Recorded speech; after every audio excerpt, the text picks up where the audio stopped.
Estamos aquí hoy con Laura Miró. Ella es doctorante en Historia con una investigación sobre el pasado de los chuetas en Palma de Mallorca y recurrimos a ella para acercarnos a la llamada Jornada Europea de la Cultura Judía. Hola Laura, gracias por atendernos. Para empezar, explícanos un poquito, por favor, en qué consiste esto de la Jornada Europea de la Cultura Judía. Sabemos que no es nada nuevo, estamos en la 26ª edición, pero por favor, introdúcenos un poquito a lo que son estas jornadas. Sí, se trata de una serie de actividades que se proponen en las diferentes ciudades de España con un pasado judío. Son unas jornadas a nivel europeo y se fijaron para así divulgar el conocimiento sobre la historia de todas estas ciudades con un pasado que tenga que ver con esas raíces, ¿no?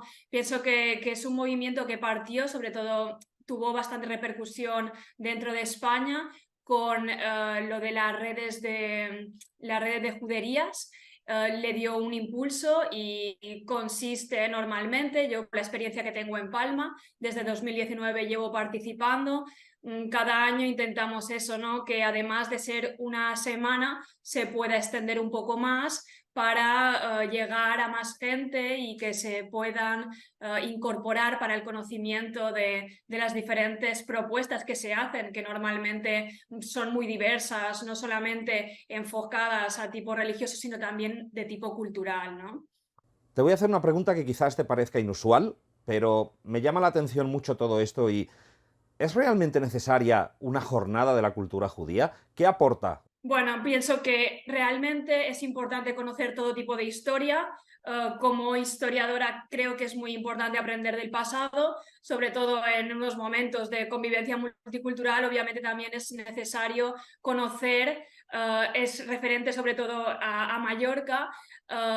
Tenemos el tema Chueta, que es súper reciente, entonces todavía pienso que es más importante divulgar este conocimiento, porque sobre todo me encuentro cuando hago rutas por la ciudad, que este año no se van a hacer, pero otros años sí se han hecho, que mucha gente cuando hacemos el paseo me confiesa como sorprendida un poco, de no tenía ni idea que esto hubiera sido la realidad histórica. Yo tenía otros clichés sobre la comunidad judía, sobre lo que había sido, luego la conversión y sobre los chuetas. Entonces pienso que es muy importante realmente transmitir un mensaje que sea de la veracidad histórica, de los hechos que hemos podido comprobar y que realmente sea esa historia la que llegue, ¿no? Y no nos dejemos llevar por clichés y cosas estereotipadas. Pero esto que mencionas de los clichés es precisamente el motivo de mi pregunta. Si te das cuenta, la mayoría de las conmemoraciones se vuelcan más en el pasado, en la historia de hace 500 años, que en conocer el verdadero judaísmo que hay hoy en España, que lo hay. ¿No sería más beneficioso hacerlo en conjunción con las comunidades judías y en ciudades que tienen comunidades judías? A lo mejor eso permitiría conocer mejor el judaísmo contemporáneo. De hecho, creo que si vamos un poco al programa de lo que se ha planteado este año en Palma, realmente se está conjugando esa historia, pero también ese presente. No, por ejemplo, habrá visita, puertas abiertas a la sinagoga, entonces está abierto a todo el mundo. De hecho, otros años también esto se ha hecho y yo he asistido. Y como también ahí muchos mallorquines han perdido los prejuicios que igual tenían de entrar en una sinagoga porque no sabían muy bien cómo era el desarrollo, que todavía aquí que hay una comunidad judía y todo. Entonces, pienso que por esa parte también nos fijamos en el presente. Luego también hay una conferencia de Michael Segura, que él es judío actualmente, su familia es chueta, pero que él realizó el proceso de conversión. Entonces pienso que además de esta historia que me encargo yo como historiadora, porque voy a también presentar mi libro y igualmente hacer una conferencia, pues también hay esos otros actos, ¿no? Para conocer cómo es la comunidad judía hoy en día a través de Miquel Segura y luego también a través de esas visitas en la sinagoga, esas puertas abiertas para que los mallorquines no tengan esa barrera para entrar en la sinagoga como un sitio, como dicen aquí mucho también el presidente de la comunidad judía, no solamente como acto religioso, sino también como acto cultural de acercamiento a la población de Palma. Pasamos al programa, Laura, que a nivel nacional es ciertamente inabarcable. y nos vamos a quedar con el de Palma de Mallorca para hacerlo más corto. ¿Qué tenéis programado vosotros? Cuéntanos. Cuando empiezan las jornadas, empiezan con lo de las puertas abiertas, va a haber una explicación ahí también para ver un poco cuál es el panorama también actual, también recorrer un poco, porque la comunidad judía aquí en Mallorca tiene un recorrido histórico bastante corto y súper desconocido, podríamos decir. Y bueno, aparte de eso habrá conferencias que van desde aspectos más particulares sobre el tema chueta, como podría ser mi caso, luego también con el tema de las identidades, como podría ser el caso de Miquel Segura, y luego también hay otra conferencia de Macho Benalal que lo que va a hacer va a ser poner un poco más el foco internacional, ¿no? Analizar el antisemitismo global, y pienso que también va a poder hacer paralelismos con el antichuetismo que ha sucedido aquí, ¿no? Entonces, también aparte de eso va a haber un concierto y eso lo ha organizado la comunidad judía para hacer diferentes también acontecimientos que puedan llamar la atención de la gente para que se quiera incorporar un poco a conocer cómo es también el desarrollo de esta comunidad judía. ¿Cuál suele ser la acogida a estas jornadas?